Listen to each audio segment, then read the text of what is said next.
How do two fiery Aries get on in love, romance, sex, and marriage? What an amazing combination to look at. Seems rather explosive to me, and the example I'm going to be looking at is Sarah Jessica Parker and Matthew Broderick. They have a very successful, long-lasting marriage, and they are two Aries. Just shows it can work. So, cardinal fire times 2 indicates a cosmic love match of energy, enthusiasm, and also arguments. Aries might not be instantly love-struck or immediately smitten, but they certainly notice each other, and it won't be long before one of them makes a move, because Aries don't hang around, do they? One of them is going to be decisive and just go for it, because Aries love the chase in love.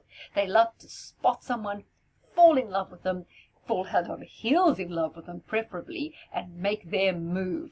They like I say, they like a chase, and I'm not sure if Aries always give each other a chase. It's not in Aries' nature to encourage a chase. So when one Aries chases the other one down, the other one's going to say yes fairly quickly. I mean, why wait? Aries don't hang about. Their motto is do it now. As I say, Aries don't let grass grow under their feet, so they're both going to be eager to set up a date or throw a party to get each other to know each other better. Aries immediately recognize the drive and forthrightness of another Aries, and this is a great basis for starting a relationship. Things will move very quickly in this relationship because you're both impatient, and the relationship will be marked by frenetic activity rather than quiet romantic walks or candlelight dinners. So Aries, as you know, are competitive and fiery. They're ruled by the planet Mars after all, and so when they come together, there will be many battles because both have strong personalities and willpower. This relationship can work very well where you both have defined roles in which one is boss and the other gives way. So, for example, if the Aries as a father takes care of the money and the income and the wife is in charge of the household and children. Obviously, we live in a modern world. There's nothing wrong with that way, and there's nothing wrong if it's the other way around either. But it doesn't work so well when Aries try and share roles. It's better when they're two Aries together, that they have very definite areas of life where they are boss and where they say goes. Helps reduce conflict. So the message is, when Aries and Aries come together, you both need space to be boss in some area of life.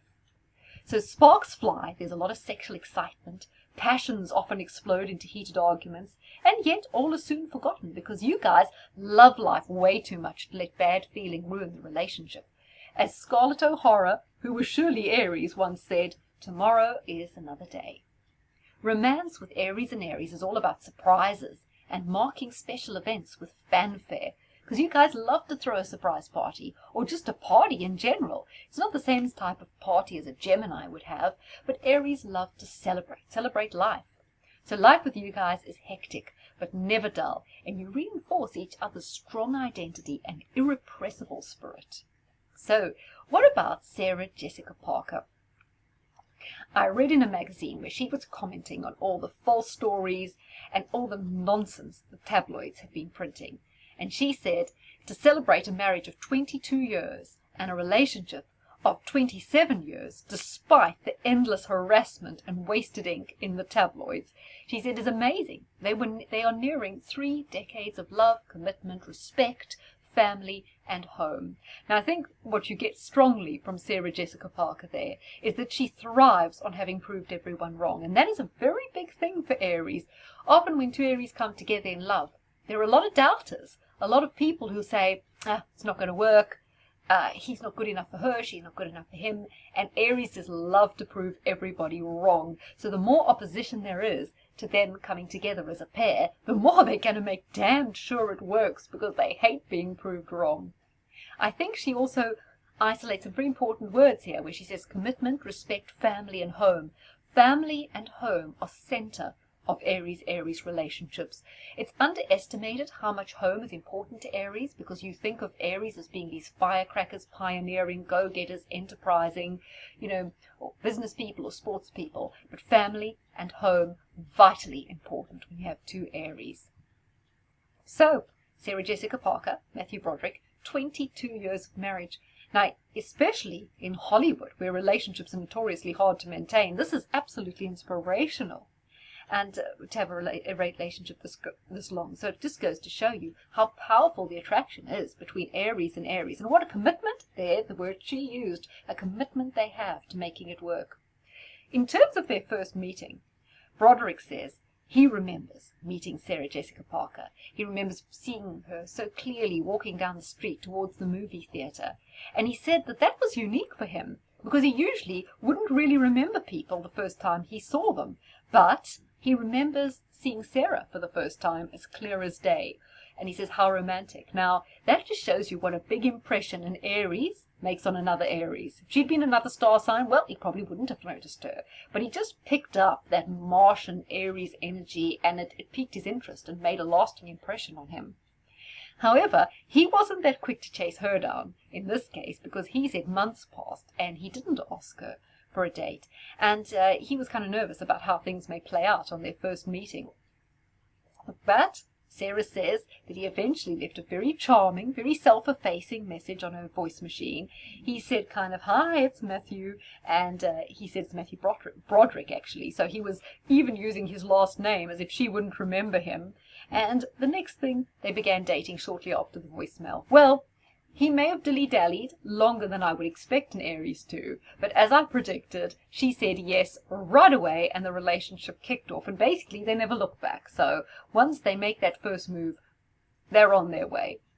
So Sarah Jessica Parker describes how head over heels she was for Broderick, and she was gushing. She said he's probably the funniest guy I've met in my whole life.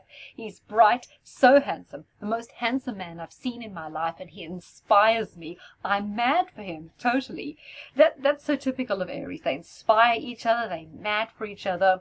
They definitely Aries find Aries very physically attractive, so he finds her gorgeous, she finds him handsome. There's a wonderful physical attraction going on, very typical of Aries. However, Sarah Jessica Parker did admit that she had some concerns about spending so much time together, because they're both colleagues and partners. So she says the joke is, that they work together, they eat together, they sleep together, they wake up together, then they work together, eat together, sleep together again. And she said she thought that would be very dangerous for their relationship, because their world would become too small. And she said, although it's wonderful sharing all those experiences, the experiences are all basically the same. So they don't have a lot to bring to the table to discuss, because they've been with each other all the time. Now, that actually can work with Aries. It's more ideal for most Aries couples to have totally different friendship circles and totally different hobbies, so that they get away from each other and are not in this pressure cooker. But I have known Aries couples where being together, working together, being together full time as parents, colleagues, lovers can actually work very well. And it obviously is for Sarah and Matthew. Despite her concerns, I can see there she's very perceptive in realizing that it would be a problem, especially because Aries are so intense, but they're actually making it work.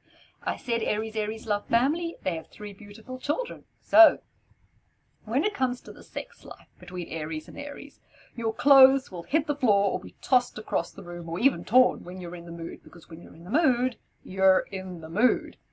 Aries passions rise fast, and you guys need to get a room, seriously, so you can just get down and make love. So, of course, those passions, if frustrated, can lead to arguments. So if one of you is not in the mood, lust can easily morph into bickering or even a shouting match. But there's certainly no shortage of carnal energy and a desire for energetic and fulfilling lovemaking, or should I rather say sex, because Aries are not that patient with love as such. You just want to get on with it. And the problem with 2 Aries together is you may both be a tad selfish in terms of sex. You might want what you want when you want it, and you might push for it, irrespective of the other one's feelings. So it can be hard to get harmony in this match, because you're both so willful. It really helps if one of you is born on the 2nd, 6th, 7th, 15th, 20th, or 24th of either April or March, whichever it is. Aries are great at saying what you want, but that doesn't really extend to sex, because Aries tend to be quite proper and even old-fashioned when it comes to sexual and intimate matters, and Aries can even get caught into male-female stereotypes, where you both struggle to break out of limiting mindsets and embrace your full sexual potential. Although you're romantic, you guys, in terms of loving surprises and traditional romance, you can be too impatient to cultivate an ambiance and to set the scene sexually with some good foreplay. Sex has to have excitement, but not necessarily much emotional fulfillment, because it's all over in a flash, like a firework, with not much afterglow to seal the deal. So you guys have to really work on the emotional side and the emotional connectivity that can happen and should happen during good sex. So it's really hard for you to keep secrets from each other. Both of you have a strong instinct for detecting lies, and basically Aries are terrible liars. They don't like lying. I mean, Aries find it natural to tell or even blurt out the truth. And when you guys lie to each other, it's obvious because you get really tetchy, defensive, and irritable. Picking fights over nothing also is a warning sign that one of you is trying to conceal something. But why bother? Just spell it out. You know you want to, Aries. You hate games. And your other Aries partner prefers the truth, no matter how bad, and never wants to be shielded. It just insults Aries if you tell them you lied to them to protect them. What? No way. So Aries, give it to each other straight. You know that's what you want. You want to hear it, and you want to hear it now. You don't want it watered down. You don't want it sugar-coated. You can handle it, and that's the way you like it. So remember that. So Aries like to be open and say what they want to say when they want to say it, without fear or favor. However, this brutal honesty can be hard on the nerves, and it can also mean that love and support can be in short supply. I mean, it's hard to cuddle a grown-up tiger, isn't it? Aries and Aries relationships are exciting. They do move fast, but they are fierce battles and a huge amount of candor, but you both need to just listen more. You're so busy saying what you want to say, being honest, being expressive, but are you listening? Are you really understanding? Do you not need to understand better and offer your partner more emotional nourishment and undivided attention? Don't be so concerned about what you are saying and what you are expressing. Take time to absorb and understand what your partner needs to express. Be patient with each other. Just take that little bit of extra time to understand each other's needs and feelings. You both do have them, you know. So Aries are both sharp and very bright in terms of intelligence, but you can lack perspective and a grasp of what is more subtle. So you both can be a little like a blunt instrument. And even though Aries is fire, you guys can also be stubborn. This means that some problems just can't be solved because you both lack a certain depth of understanding. You both also struggle to stay calm and reasonable, and you both often wish to have the last word, or one of you storms off. So often, arguments end unresolved, and the issues are merely forgotten when the mood is past and the fire is out. And so your relationship is always kind of moving on to new pastures. It's like you're emotional nomads, and you keep leaving one set of problems behind for another. But hey, whatever works for you, and maybe this emotional nomad thing really does. So while Aries are not obviously emotional, they are essentially warm and loving and have huge hearts. Together you are generous with your time and your love, and you really want to share your life with children, pets, family members. Aries together is a very family-orientated couple. You both love the young and the old in your family circle. You enjoy entertaining them, having them round, helping them out. You probably will take on each other's parents as your own and love to look after and be helpful within the larger family circle in kind of a very community-spirited kind of way, almost. Your respective hobbies, or friends, however, can annoy each other, and you need to have your sporting or creative hobbies where you can just kind of be your own person and fully express yourselves, as in some cases you guys can end up standing in each other's light. Although, as we've seen with Sarah and Matthew, they have concerns about it, but it's not actually damaging their relationship. So it's not an absolute deal breaker if you don't. Obviously, I'd say it is ideal for any couples, especially high-intensity couples like Aries, to have a lot of different interests to fulfill you, because you need a lot in your life. And it's possible you can get on each other's nerves if you're in close quarters all the time. But on the other hand, it can work. So let's just look at the decan combinations, because we have two Aries together, but there are three decans of Aries. There's the March Aries, which is the first decan. There's the second decan Aries, which runs from 1st of April to 10th of April, and then the remainder is the third decan. So a great combination is decan 3 with decan 2, or decan 1 with decan 3. If you have two first decan Aries, that's two Aries born in March, there's going to be an enormous amount of conflict, tears, and tantrums. It will be an extremely challenging relationship, possibly deeply fulfilling and with a huge amount of attachment and loyalty to each other, but also with an enormous amount of hurt and angst. So it's hard on the nerves. It's a difficult karma, that one. Decan 3, if you're both Decan 3 Aries together, there may be no desire to commit. You could get on fabulously and be absolutely amazing friends. You could gain an enormous amount by being in a relationship, but you could just drift apart. Not going your own ways after arguments or anything like that, but you could just kind of drift away from each other towards people who are probably a little bit more controlling, a little bit more stable, because that would suit you. So the best combinations are Decan 3 mixed with 1 or 2. I'm very positive about this. I'm actually surprised now that I didn't find more couples who share this explosive but incredibly rewarding combination.